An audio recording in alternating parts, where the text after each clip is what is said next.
Bryan Kohberger appears to have struck a plea deal with prosecutors in the case of the Idaho College murders. Kohberger, accused in the 2022 killings of 4 University of Idaho students at their off-campus home, authorities arresting him at his parents' home in Pennsylvania weeks after the deaths, the killings. This possible resolution coming just weeks before Kohberger's trial was set to begin. Prosecutors were seeking the death penalty should he have been convicted, but we're hearing from one victim's family and their attorney this deal would take the death penalty off the table.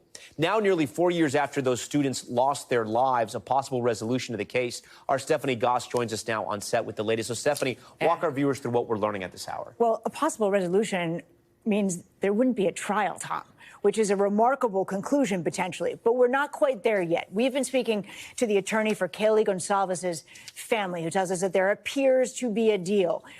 But soon after we started talking to that attorney, the Gonsalves family posted on Facebook, and I'm going to read it to you because it is powerful. They write, "It's true. We are beyond furious at the state of Idaho. They have failed us. Please give us some time. This was very unexpected." And it's that last part that I want you to focus. Unexpected. It's surprising that it is a surprise for them. You have to wonder the other 3 families, how they're feeling at this point as well tonight. Yeah, and then, Stephanie, when we talked to our viewers about what happened here, there was a lot of evidence that prosecutors had against Bryan Kohberger. Yeah, they did. They had DNA. I mean, perhaps the most important thing, DNA at the scene that they say is a match for Kohberger, as well as a knife sheath that was there. But there is also other evidence, including the car that was seen at the scene of the crime. A lot of that was going to go through, that was going to play out throughout this trial. You have to imagine now that there is a judge that said, okay, we are going to trial, setting a date. They were going to have jury selection August 4th. The trial was going to be on August 18th. I mean, it was happening. This would have been a moment to have these conversations. And Stephanie, it was pretty incredible because in November of 2022, these murders happen, and the prosecutors and police come out, they give a news conference, and it seems like they may be in over their head. And then within a month, they come back and they've traced DNA back to Pennsylvania. They went through the trash at Kohberger's house. They had the sheath. They had the cell phone data as well. They had put together what seemed like a very strong case.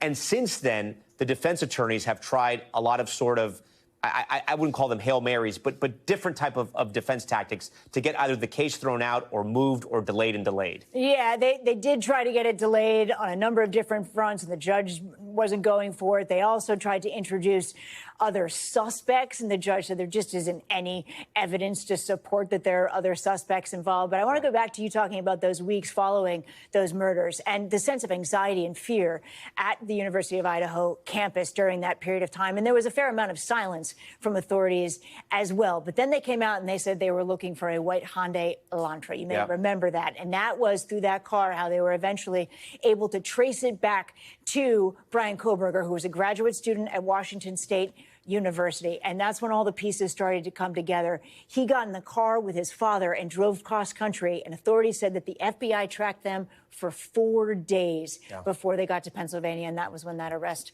was made. We have Dateline's Keith Morrison standing by. But, Steph, before you go, explain to our viewers, this is not a done deal yet.